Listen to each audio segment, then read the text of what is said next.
Cette nuit, une centaine de réfugiés a été évacuée du parc Maximilien. Ils ont été accueillis par le SAMU social. Mais voilà, cette évacuation pose question.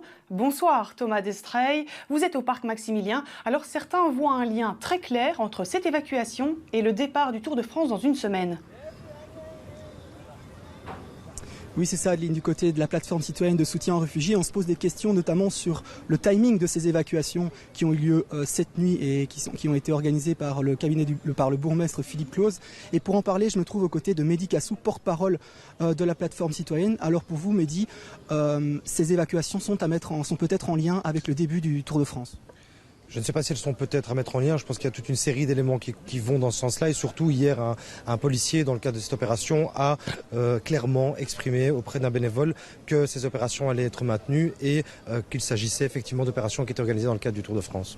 Et quelles sont les mesures que vous avez prises au sein de la plateforme pour aider les réfugiés ?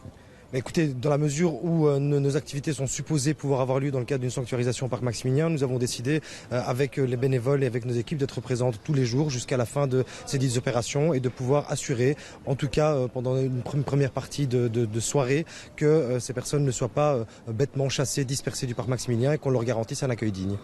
Merci à vous en tout cas, Mehdi Kassou, pour vos réponses. Du côté du cabinet du bourgmestre, on dément l'information comme quoi les évacuations sont en lien avec le début du tour. Le cabinet précise d'ailleurs que les évacuations étaient prévues depuis plus de 8 semaines. Alors difficile de dire qui a raison étant donné que le tour était organisé bien avant ces 8 semaines. En tout cas, il n'y a eu aucune arrestation lors des évacuations de la nuit dernière. Tous les migrants ont été redirigés soit en direction du SAMU social, soit ils ont été aidés par les différents membres de la plateforme citoyenne.